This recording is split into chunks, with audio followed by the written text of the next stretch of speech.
I am Sophia, 23, the only daughter of overbearing parents.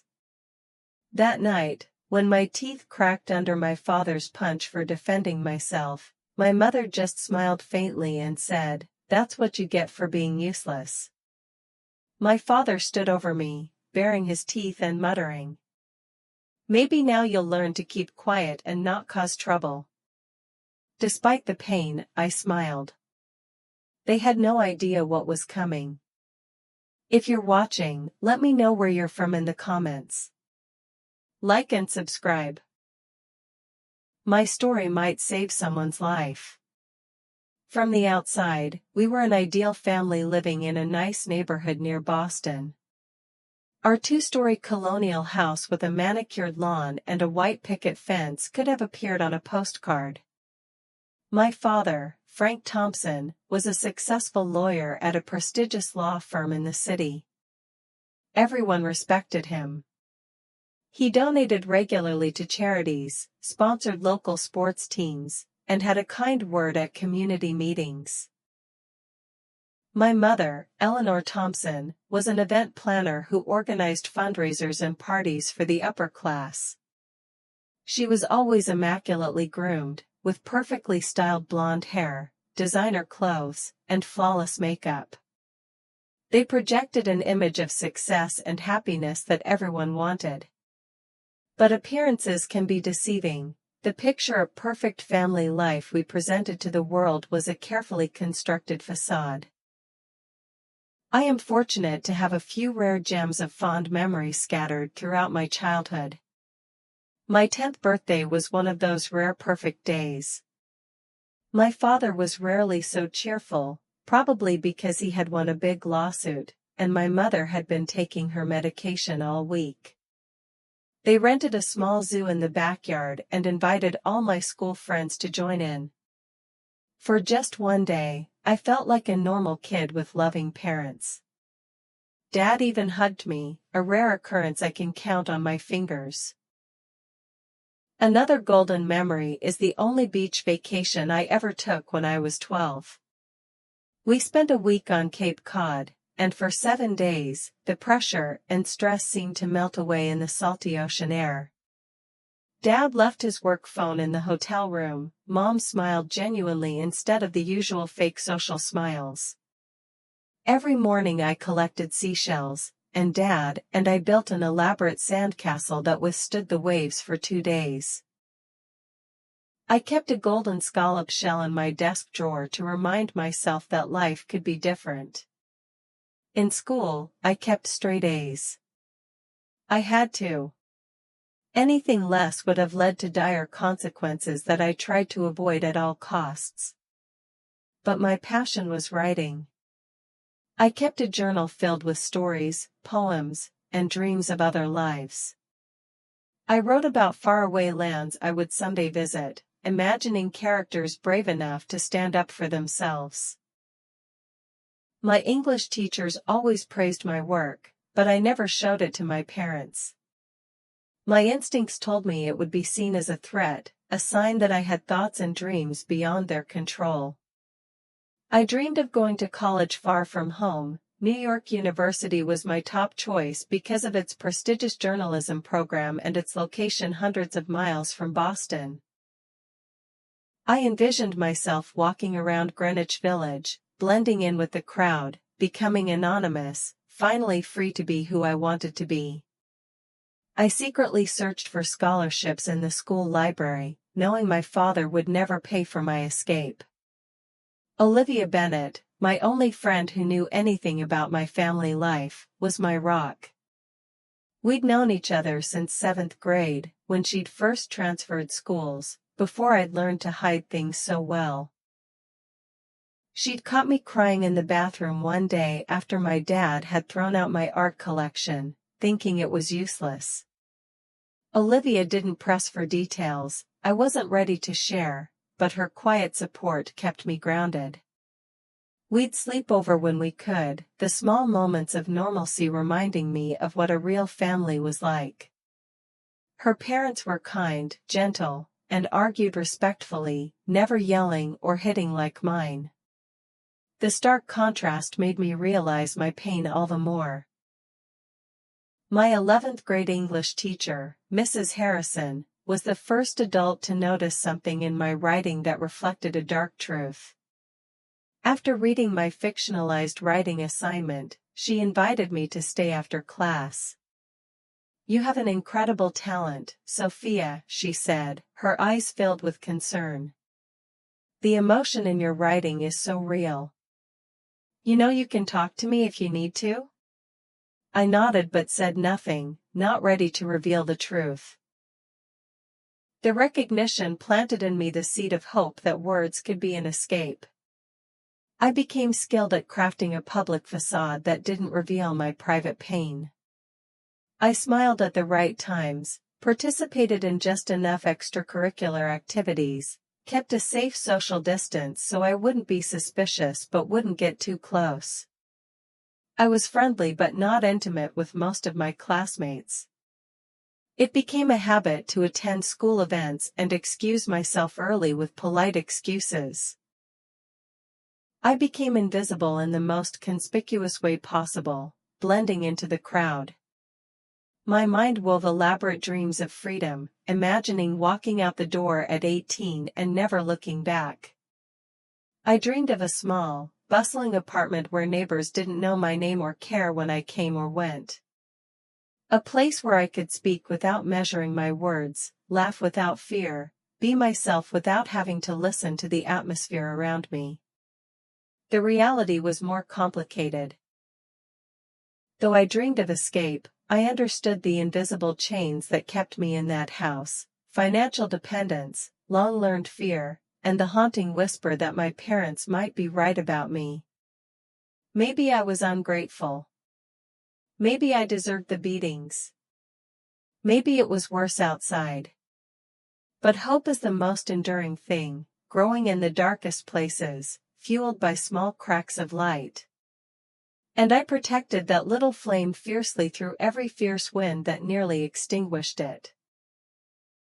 One day, I would be free. The first sign that my house was not like other houses came when I was 14.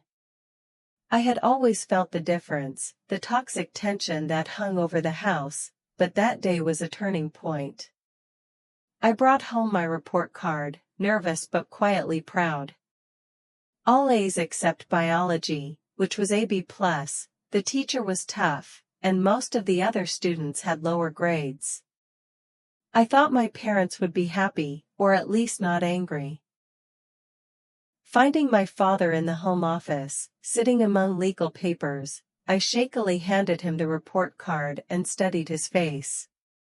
He studied it closely, tears streaming down his face when he stopped at the B+. Suddenly, he slapped me, making me step back. "What is this?" he shouted, shaking the report card in front of me. "Do you think mediocrity is acceptable in this house? The Thompsons never settle for average." My mother appeared in the doorway, hearing the commotion. She didn't defend me, just shook her head. "You have to try harder, Sophia," she said coldly. "Don't disappoint me." That night, I cried silently into my pillow, careful not to make a sound. The pain wasn't from the physical wounds, but from the realization that my mother wouldn't protect me. I knew I was completely alone in my own home. The control escalated after that. My father began checking my phone regularly, reading my messages, listening to my calls. He installed parental control software to know every website I visited. The curfew was unchangeable: 6 p.m. on weekdays, 8 p.m. on weekends, no exceptions. He censored my friends, forbidding anyone he deemed unworthy or from his family. One embarrassing moment was when I was studying in a group at Olivia's house. There were 5 of us sitting around a table covered with books and linens. Suddenly, my father appeared at the door, following my phone, ignoring the social cues and telling me to go home immediately. My classmates looked at me silently, their faces burning with shame. I told you to ask permission before doing anything, he said in the car. Study groups are just for gossip and time wasters. Dad, I'm trying to study. Miss Peterson assigned a group project, I explained. Don't argue, he snapped. Your grades are your responsibility. Don't mention groups or classmates. You'll study at home, where I can check. That night, I started a secret diary. I took my notebooks from school and took down the floor plan from my bedroom to hide them. The page was the only friend I could be completely honest with. I wrote down everything I couldn't say, my pain, my fears, the injustices big and small. The diary became a mental anchor known only to me. I told stories of unfair rules, dreams of escape, and every detail of the increasingly violent beatings. I became good at lying, making up stories to explain bruises and frequent absences. I learned to fake a smile when I refused to attend birthday parties citing family reasons when I was really just following my father's orders to stay home. I knew how to cover my long sleeves in the summer and put on makeup to hide the occasional appearance. I played the role of a normal girl so well that I sometimes thought I was real. One night, I woke up to the sound of an argument from my parents' room and heard my mother sobbing, my father said in a low, threatening voice. Confirming the slap, my mother's tears became even more muffled. At that moment, I knew my mother was not only helpless but also a victim. That did not excuse her for abetting, even abusing me at times. But it did help me understand her a little better. She was trapped in her own way. This fact increased my fear. If my mother, an adult with more options than me, could not escape, what hope did I have? For the first time, I thought about running away. I searched for homeless shelters online on the school computer, just in case I was discovered. But the reality was too terrible. I had no money, no place to go, and my father, with his legal connections, could find me, take me back, and make things worse. So I chose to continue adapting to survive as a creature that thrives in a hostile environment. I developed an extremely sensitive sense of my father's mood through the smallest signs, the way he placed the keys, the rhythm of his footsteps on the stairs. I knew when to avoid him, when to clean the house thoroughly, and when the rare safe window was open. The constant vigilance was tiring but necessary to save my life. My mother became increasingly erratic. Some days she was almost kind, giving me extra food, signaling when my father was angry. Other days she hated me like an enemy, scrutinizing my every move, her tone of voice as if I were an annoying prick. I didn't know how I would meet her that day. As I grew older, the hope of even the smallest improvement grew. When my 16th birthday came, I wished for less pressure, for my parents to acknowledge my maturity. That naive dream did not come true. The birthday passed quietly, without a party. Dad was away on business, Mom was in bed sick with a headache, which I gradually realized was due to her secret drinking. Olivia gave me cupcakes lit with candles in the bathroom, where fires were forbidden. That small gesture and the friendship meant more to me than the party. That night, writing in my diary, I promised myself that I would survive 2 more years. Get through school, get a scholarship. Then find a way to get out. I was determined not to let anyone break my will. At 17, the pressure was at its peak, national exams, college applications, planning my future. While my friends were happy, I was caught in an internal war between my desire for freedom and my father's imposition. You're going to Boston University and SUFFK Law, my dad announced at the dinner table, like an order. He'd already talked to the principal. You're going home to school, saving on dorm fees. I collapsed inside. There was no New York, no newspapers, no way out. Dad, I want to study journalism. The school counselor says I'm good. I tried to keep my cool. Dad's face darkened. Journalism is a dead end, full of deceptive propaganda. My son won't waste his money on that. You're right, my mother chimed in.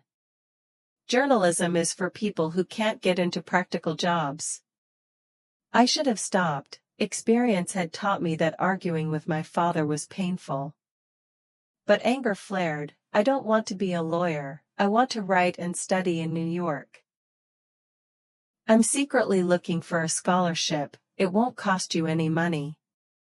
The silence was suffocating. Dad put down his chopsticks slowly, his expression growing more alarmed. Go upstairs, he said. We'll fix your attitude. Then 3 hours later, after Mom had gone to bed, Dad came into the room without knocking, closing the door softly but more terrifyingly than if it had been slammed shut. The beating had left my ribs bruised and my lips split. He'd discovered the scholarship I'd hidden in my desk. There was no forgiveness. I learned that dreams were just luxuries I had no right to. The next morning my mother saw the bruise but said nothing. I put on my new concealer right before school. Mr. Davis, the school counselor, saw it but didn't ask much. Once he whispered, Sophia, are you okay? Fine, I said. I tripped over my finger. He said, you can tell me if you're having trouble, I'll keep it a secret. I almost cried. I wanted to tell him, but I was afraid. My father was a powerful lawyer. Who would believe me more than he would? And if he did, then what? Raising me in this house for years or putting me in foster care for a few months, then back with my more evil parents. Mr. Davis, it's all college stress, I said. He nodded. My door is always open. Have you thought about Northwestern? The journalism program is great, I think you're good for a scholarship. I knew I wouldn't be allowed to apply. Finding a part-time job was a small hope. I saved money and hid it. I was going to apply for a job at a nearby bookstore. My father strongly discouraged me, just focus on your studies. Low-paying jobs will make you lose your will. My mother's drinking became increasingly heavy, and I searched for empty bottles in the trash, the yard, and the storage room. She was indifferent, sometimes friendly, sometimes cruel, like my rival. Once, my gym teacher, Mrs. Ramirez, saw a bruise when I was changing clothes. I lied about falling while climbing. She was suspicious but stopped pressuring me, just watched me more closely. My friendship with Olivia became strained. My father suspected that she knew too much and forbade me from coming to their study group. That girl is a bad influence, he said. Her parents are divorced, and the family is in turmoil. The tragic irony was that my family was the real broken family. And then, I discovered a secret that changed my fate. I looked for a stapler in my father's room, where I was rarely allowed to go. There was a hotel bill in the drawer. Dad said he was going to Chicago, but the bill was in Boston, less than 20 minutes away. The bill was for 2 people, with room service and champagne. My dad was having an affair. The news hit me like a punch in the gut. It wasn't because I was emotionally invested in that marriage that I feared my family would be in trouble. It was because I held a dangerous secret in my hands. I carefully returned the bill to its proper place, my heart pounding. It was a time bomb.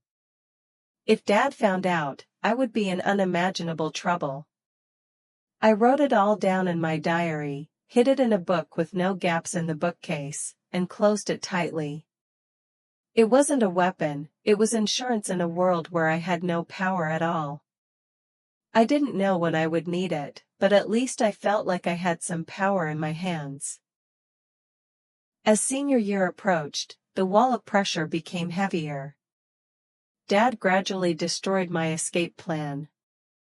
But the diary still grew thicker every day, recording the wounds and painful words. Deep down, I felt something else, not fear, sadness, or resignation, but a fierce anger that shook me out of despair. Graduation day was supposed to be a triumph. I kept my 4.0 GPA, was accepted into the honor society, and was recognized for my writing.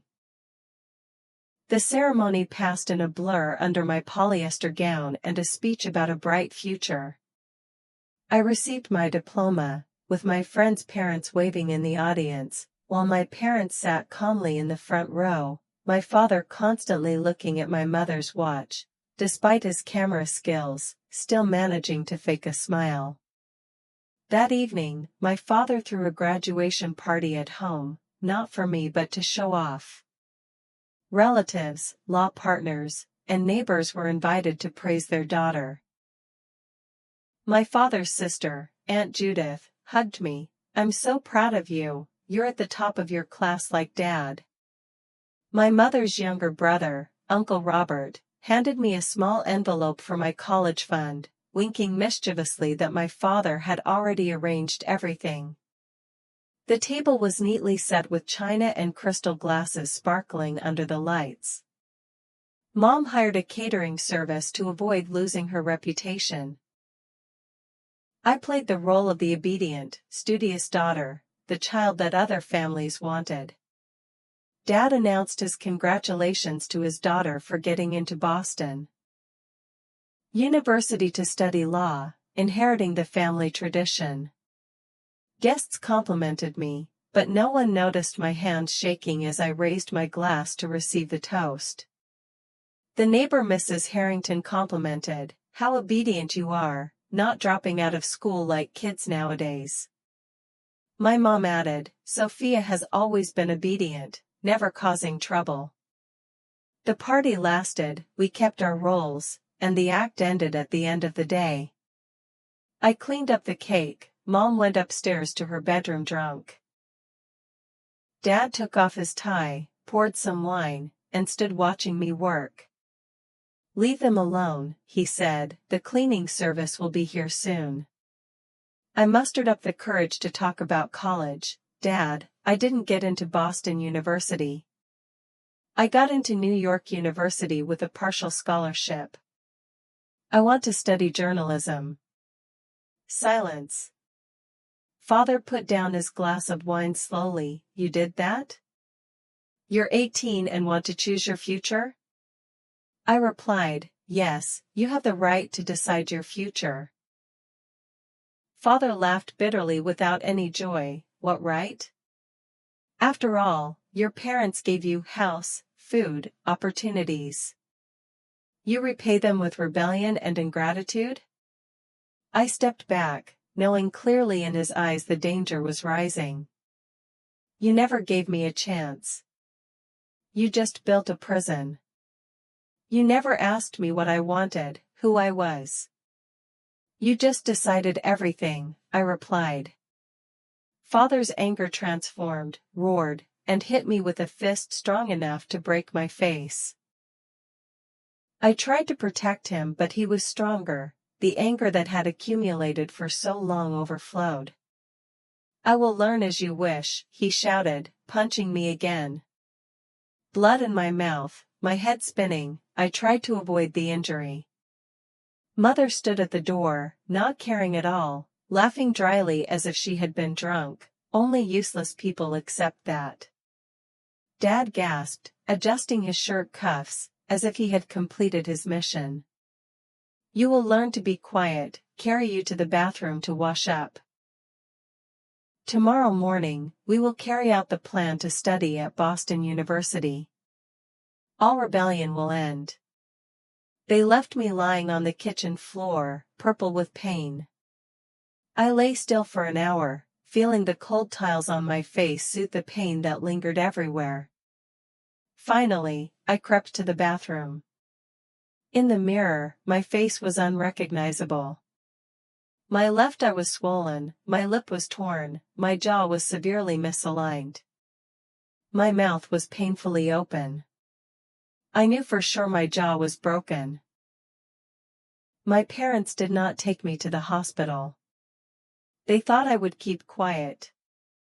Who would believe that the beautiful young lady Frank Thompson was an abuser? Who would dare to intervene? I crawled back to my room, the pain piercing my nerves. I did not cry from the pain, the tears could not flow. I lay there, the night gradually passed, in the delirium of my initial collapsing. I realized I had nothing left to lose. The excruciating pain along with the broken jaw brought clarity. I was beaten but not broken. I smiled despite the pain. They thought they had won, but they were wrong. The cruel end began here. I had to survive the night. 2 weeks later, I was in a daze of pain. My jaw was not yet healed, and my father still said I had fallen down the stairs. My mother gave me over-the-counter painkillers that didn't work. I lived through the day on liquids through a straw, unable to chew or speak loudly. The pain penetrated deep, clearing my mind. During that time, I planned meticulously. I reconnected with Olivia despite my phone being confiscated, and convinced my mother to take me to the library. There, I created a new email, asking Olivia to help without revealing details. She responded immediately, without doubt, with unconditional love. I took notes every day on an old camera, recording the healing wounds. I wrote a new, more detailed diary, hidden in a blank book. I bought a tape recorder, recording my father's threats and my mother's supportive comments. Hearing my father threaten, "I'll break more than your jaw," I froze, realizing the monster I'd been living with all my life. 3 weeks after graduation, I went to see Ms. Harrison, my summer English teacher at the community center. When she saw me, she was shocked to see my face was still swollen. I told her the whole truth. She held my hand, said she recognized something in my writing but didn't expect it to be this serious. "Why didn't you tell me sooner?" she asked. I was scared, I confessed. Afraid of being abandoned, afraid that my little fairy father would make things worse. Ms. Harrison helped me meet with a lawyer who specializes in helping victims of domestic violence, Ms. Sarah Jenkins, who had escaped an abusive marriage. She set me up with a secret meeting, reviewed the evidence, and told me about my options since I was 18. She helped me file an emergency restraining order against my father as soon as I was safely out. When I told her about my father, she discovered that he was under investigation for violations of legal ethics, embezzlement of client funds, conflicts of interest. His situation was even more dangerous as his power weakened. Thanks to Ms. Harrison's connections, I was accepted into the NYU journalism program despite submitting my application late, along with a scholarship for needy students. The dean said my essay was one of the most moving documents they had ever read, and they wanted to help me. Olivia was a solid support. Through the library, we communicated to plan our escape. She sent me my things and kept the plan top secret at home so I could prepare. I took things out bit by bit each time I went to the library, leaving them in an empty bookshelf in a corner where there were no cameras. As the time to leave drew near, I heard my parents were planning a birthday party for him on July 15th, inviting many guests. This convention was the perfect place to strike, but my father didn't dare attack because there were so many witnesses. I prepared everything, Mrs. Sarah completed the legal papers and waited to submit them. The bag of goods was hidden in Olivia's house. Ms. Harrison asked a friend to take me to New York later. The night before, I couldn't sleep because of various nervousness. I stood by the window watching the streets wake up early. Outside, everything was the same. But inside the house, an earthquake was about to happen. Dad's birthday came, the weather was as beautiful as planned. Mom directed the staff, arranged flowers, cleaned the silver to shine. Dad was busy working, accepting all the criticisms of the details, then closed the door. Guests gradually arrived. Office partners, beautiful wives in expensive dresses, neighbors holding expensive wines. They watched me grow up without seeing any bruises on my face. I wore the light blue dress my mother had chosen, my hair covered the traces of injury. I smiled, greeted at the right time, playing the role of a good daughter. The dinner lasted many courses. My dad spoke skillfully for the benefit of the customer. My mom was more sober than usual, laughing at the jokes of the guests. When the senior partner Howard Fitzgerald raised his glass to toast my dad, I raised my glass of water to welcome the toast. What if they know from the inside out? My dad opened his gift, not expecting me to have a gift too. I stepped forward slowly. Dad, I have a gift for you. My voice was steady. Dad smiled awkwardly, looking at the gift I gave him. I said, "Do you want to see it?" Before rejecting, I plugged the USB into the TV. The screen showed me with a bruised face after the night of my father. Everyone was stunned. Father rushed to the screen but failed when I turned on the injury images days. He shouted loudly, "What is this meaning?" But then the scared voice escalated. I said, "I believe I imagined after beating me because I hoped to choose a journalist." The doorbell rang. I opened, the 2 police entered. I had previously reported. They check and separate witnesses. My mother surrendered when I was interrogated. She criticized me, or feared not to interfere. My father tried to threaten the legal relationship. The police read the arrest warrant, chained him in front of guests and colleagues. The peak shame for the cold before. He looked at me for the last time intimidating. I will regret it. It is nothing without this family.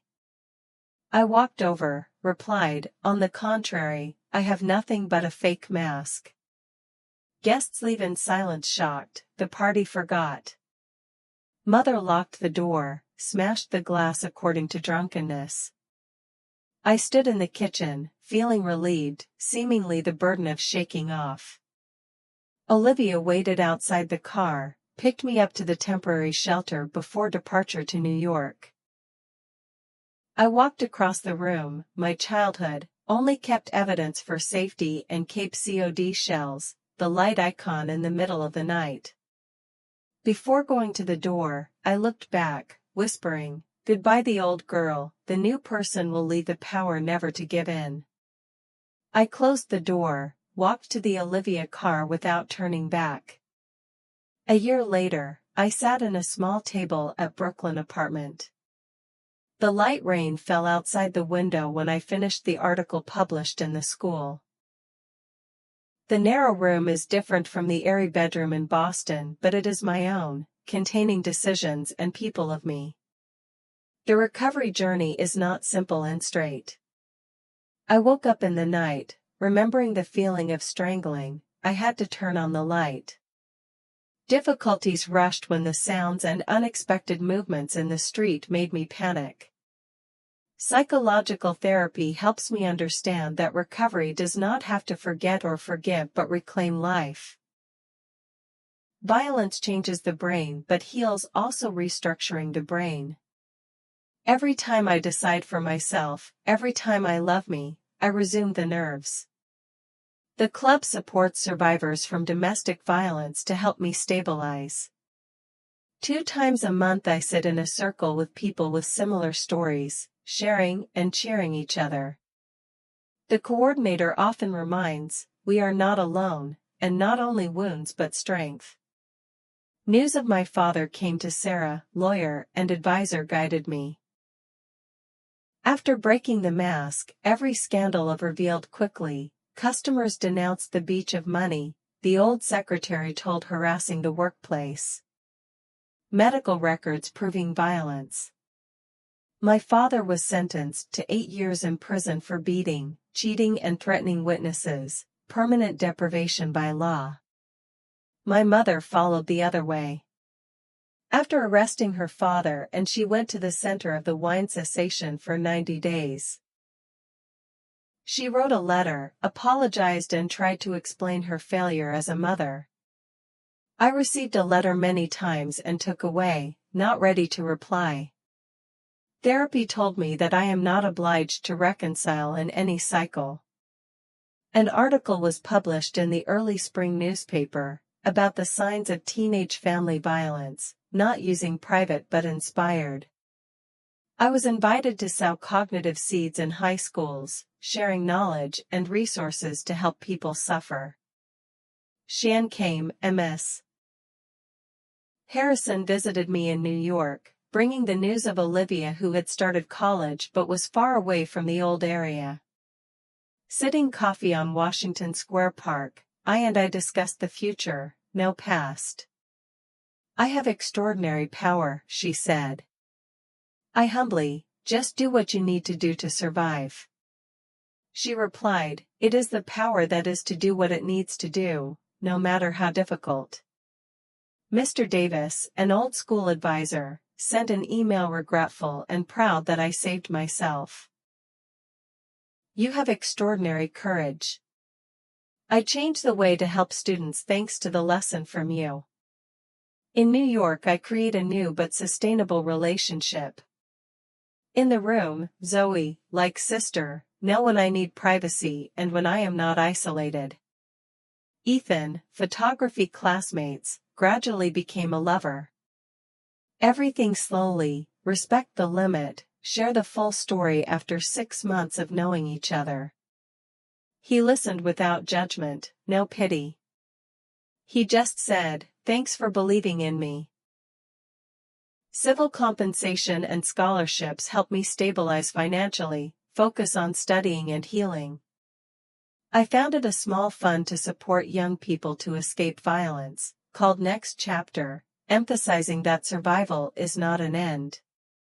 When I sat in the desk, the reign was completed, I reflected on everything. True pain, deeply damaged, visible scars and not visible on people. But I also bring in my strength and intelligence from the bitter experiences, deep understanding of human cruelty and resilience. The true power does not have to control others like my father, but to regain life. Not to extinguish your voice but to find and use your voice. Not to create fear but to overcome it.